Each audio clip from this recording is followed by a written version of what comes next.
today we'll be starting a new chapter that is nothing but your animal kingdom from class 11.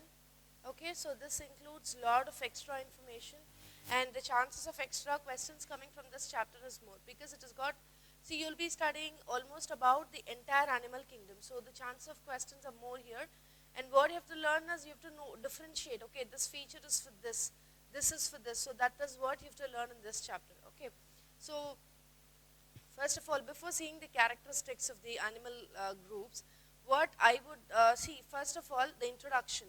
You know the classification, right? Microbes were the ones which are coming in the hierarchy first. Followed by that, you have your plants, okay, fungi, plants, and then your animal kingdom.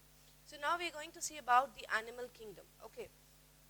So animal kingdom, as the name says, okay, animal. What is the difference between plants and animal is, plants are immortal. But animals are, they move from one place to another. Okay, so that is one of the main differences. And also plant cells are different and animal cells are different. Okay, so plant cell are, see, plants can move, but they cannot migrate. But animals can migrate. Okay, and plant cells are different compared to the animal cells also. Plants, some plants, most of the plants will have chlorophyll for photosynthesis, whereas animals, they do not have that mechanism. Okay, now, to see about based on what factors the animal kingdom is classified. Okay, how do you say, okay, mammals are these? How do you say reptiles are these? How do you say coelenterate are this? On what basis you classify? So we have some basic rules for classification, basic criteria for the classification. So which we're going to see about that. Okay, the first and foremost thing is, okay, see, you have basically 5 to 6 criteria which you have to consider. Okay, the first one is your level of organization. So when I say level of organization, it means what levels they are in. Is that just a cell, or it is a group of cells, or it has got a tissue, or it has got a tissue system. So level of organization is one of the key factors and the main factor in the classification. After checking out the level of organization, what is considered next is nothing but your symmetry. So you know what symmetry is, you must have learnt in mathematics. Symmetry means, see, how can you divide the body into equal halves? When you cut through what plane, your body gets divided into equal halves. That will determine the symmetry. Okay, so the next important thing is your symmetry. Followed by your symmetry, what is the main factor is that you germ layers. Okay, so germ layers means ectoderm, endoderm, and mesoderm. These are the germ layers. Ecto is outermost, meso is innermost, and endoderm, sorry, ecto is outermost, endo is innermost, and meso is the middle layer. So based upon the germ layers, how are they, how many germ layers are there, all these things. Okay, next is the coelom, body fluid or coelom. So whether they have body fluids or body fluids are absent, or how is the body fluid. So based on that, you'll have one classification. Then, see, how do I do that is that first I'll check the level of organization. Next, I will separate based on these. Then I'll check with this. Next, I'll check based on this. So accordingly, I'll start considering each criteria and I'll start ruling out. Okay, next important feature is nothing but your metamerism. Metamerism is called as segmentation or segmentation. So body segmentation or metamerism. How is the body divided? How is the body segmented? All these things. And the last important criteria is nothing but your notochord.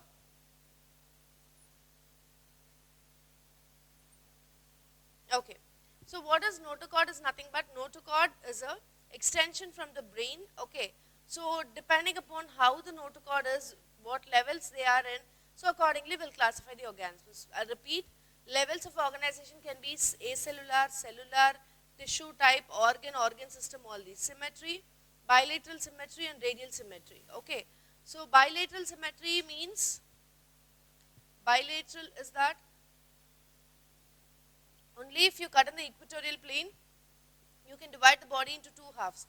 Whereas the radial plane is that if you cut into any plane, you can divide the body into two halves. So that is radial and bilateral. Level of organization is cellular, tissue, organ and organ system. Germ layers, ectoderm, endoderm and mesoderm. Coelom, okay, this I'll tell you. Acoelomates, no coelom, okay. Pseudocoelomates, false coelom, and then eucoelomates, true coelom. Okay, how was the coelom? No coelom, acoelomates. False coelom, pseudocoelomates, true coelom, eucoelomates. Metamerism, as I told you, it is a segmentation. And notochord is one of the features. Okay, so when I'm finding out some new organisms, I'll consider all these criterias and then I'll place that organism in that particular group. Okay, so this is how I classify. So from now we're going to see about one family and the important features of that family. Okay, so you will have some terms to learn. Okay, you might come across some important words. Okay, so all these things you have to learn. See, for example, we humans have okay, so if you consider humans, mammary glands are the important mammary glands are the important features of mammalia category. Okay, so likewise each family will have some unique features and unique cells. Okay, if you can remember your human physiology, we used to, in the starting of the chapter, we used to learn how the lower organisms were functioning, correct? So that things and all will be learning. We can link that physiology first part and the animal kingdom over here. Okay, first is porifera. If you see the level of organization of porifera, poriferans are, okay, they show only cellular level of organization. Okay, so they have only cells, few cells, so they show only cellular level of organization. If you see the symmetry, asymmetrical. Asymmetrical in the sense, you cannot make it into equal halves when you cut through any of the planes. So, it is totally asymmetrical. Germ layers are absent, coelom absent, metamerism no, notochord no, all these. Because it's asymmetrical, so obviously the other things won't fall in place. Okay. Now, about the porifera, they are commonly called as sponges. Poriferans are commonly called as sponges. Okay. They have a very unique property called as water canal system. See, just like we have our arterial system, venous system for the circulation of the blood, they have canal system for the circulation of the water. Okay. The canal system can be of three types: ascon, sycon and leucon type. The canal systems are of two types based upon the structure and the characteristic: ascon, sycon and leucon. Okay. Next, they have a specialized cells called as choanocytes. They have a specialized cells called as choanocytes, which will help in directing of water inside and outside the organism. Okay. And one more important thing is, sponges are asymmetrical, as I've told you. Okay. And sponges, you have to know some examples of sponges. Okay. They have some common names. You can see sponges in most of the islands. Okay. So they have some common names like Chalina. It is the name of the frog.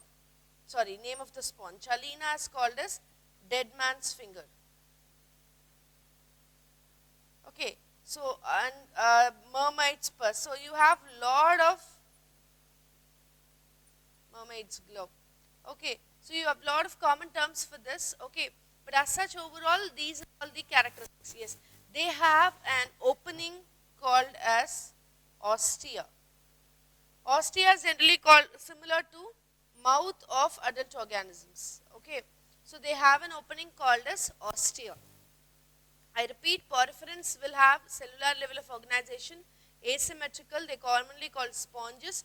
They have canal system, water canal system. So you will come across water vascular system here in the same chapter and for the other organism. But just here, you have to know that it's water canal system, not vascular.